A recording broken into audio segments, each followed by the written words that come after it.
For more, I'm joined now by Sky News political editor Andrew Clennell. Some pretty strong words from the Minerals Council CEO. They often lead where other businesses lack a bit of courage. We saw that, of course, Andrew, with the mining tax, but I think they're just the first cab off the rank in Labor's assault on workplace relations reform, most particularly these patent bargaining changes. Well, it's no doubt that IR is going to be one of the battlegrounds of the campaign, Peter, and I think Peter Dutton takes a bit of a risk there. It's hard to get effective IR change to the right. John Howard saw that with work choices because there's more workers than bosses.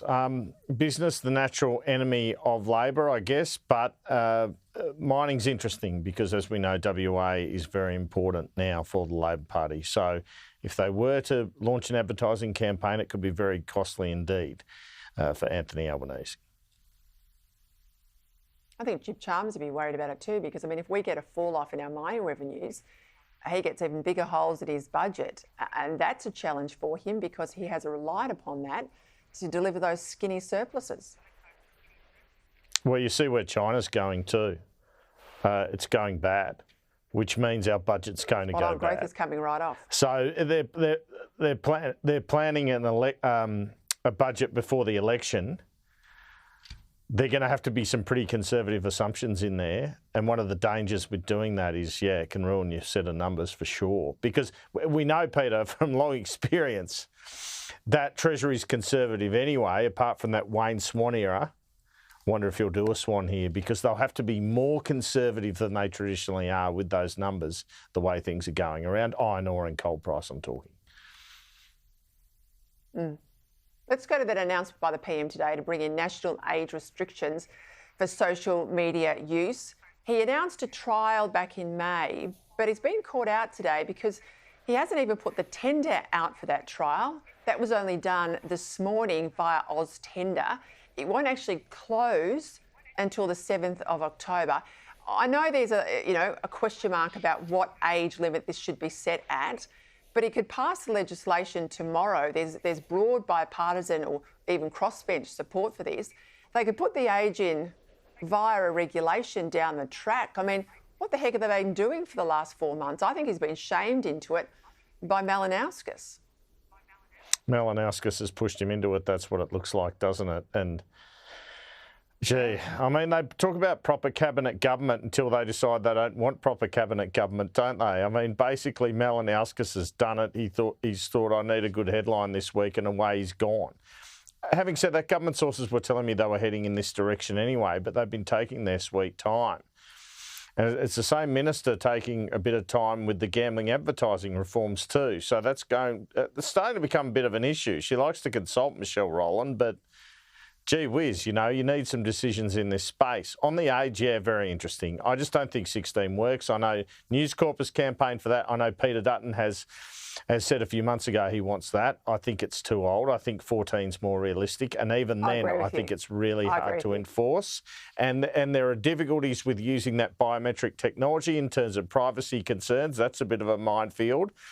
So this is one of the problems with coming out, by the way, and just saying, we're going to do this before a trial. Perhaps they should have got onto the trial earlier. And, like you say, he's been shamed into it, but can he deliver it? It looks hard to deliver. So I think we're going to have an interesting few months on this issue, and it is going to be an issue because it affects so many Australians. I used to be the Chief of Staff to the Communications Minister. I used to be Chief of Staff to the Communications Minister. You can put in framework legislation, you can fill it out, and you'll have to fill it out with regulation. I'll tell you why I would not put the specifics in the legislation, because this area is so fast moving. You need it to be flexible going into the future. So you'd want what I would regard as sort of framework bills through the parliament, and you'd want it regulation so it could be updated and stay contemporary all the way through. I really think there's a problem in the Prime Minister's office here, Andrew, if I could be frank, listening to these constant litany of problems. No one is looking forward to the campaign and saying, OK, we've been here a term when we go to the polls. We have to run on a record. It's a bit like what's happening with Kamala Harris.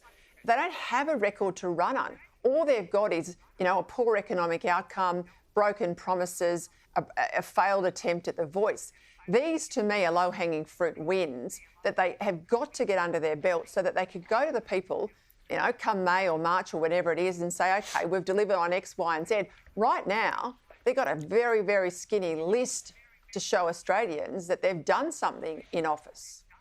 All right. Well, I'll tell you what they will say. They'll say we've made childcare cheaper. They'll say we've rejigged the tax cuts. They'll say we've lifted wages. That's just spending and more. done Anyone workplace can spend reform. more. That's just spending more. I understand, Peter, but you're saying they've got nothing to say. They do actually have something to say, although everything else you pointed out is absolutely right. I'll give them on Peter IR Dutton can say, well, have a look at this. That's actually a hard call. A hard call. Anyway, Pretty bloody easy to sit there and sign a cheque and spend someone else's money. That's not hard. I understand, but what I'm saying is this is what they will run on. And the thing is, no one cares about what you've done. They care about what you're going to do. And having worked for Abbott, you know that very well. And so essentially, that's the main problem because right now we're only 9 months out. I can't really see what they're going to do. I know they're going to do a bit more of a childcare subsidy. That's all I know. Peter Dutton, I know he's at least having a crack at nuclear.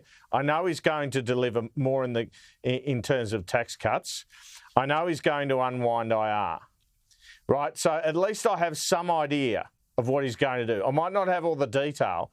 I honestly don't know what the government is looking to do. And look, you could argue, well, we're in government, we're still doing things up until the campaign, then we'll tell you. But I'm starting to wonder if they have a plan. Because, or a decent enough plan, because, Albanese told caucus we're looking to craft a, offer to the Australian people. Well, that doesn't fill you with encouragement. I think they're working things up, but there's no spellbinding narrative for the government here. Most of their strategy seems to be around, let's hope for a rate cut. Well, I'll tell you what, the tax cuts are coming. So the next quarterly figure of inflation, I would bet, would be about the same, 3.5%. And that'll be delivered in late October. So you're not going to get a rate cut then. So you're on a wing and a prayer to get one next year. Gee, it's a big prayer, isn't it? It's a big hope. They might get lucky. Jim Chalmers has got lucky with the last GDP figures, and government spending's obviously helped him on that, but they are looking for luck. And I'll tell you what, when you're looking for luck, you're in a bit of strife. The point about the RBA, and we saw that in polling yesterday, that the voters just don't buy the blame game that Chalmers is trying to heap on the governor. They're absolutely in the governor's corner in terms of who's responsible for inflation. But the coalition coming out today saying they're going to oppose this reform legislation. How do you think that's going to play out?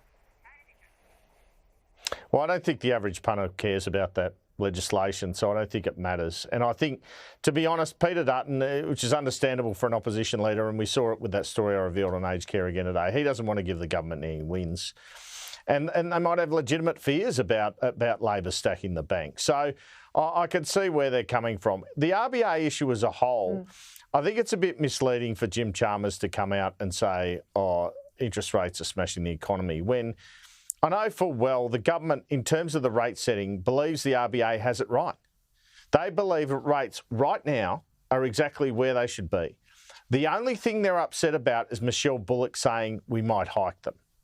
And the Sarah Hunter, this RBA official who spoke at a parliamentary committee, saying the economy's too hot, when obviously she meant inflation's too hot. That's their disagreement with the Reserve Bank. But the substantive stuff that matters is where the rate is. And right now, they're in furious agreement. So for him to come out with this interest rates have smashed the economy is about duck shoving. Because ultimately, as far as he's concerned, the Treasurer, the rates are set at the right rate. So how can he criticise them for leaving it at that rate?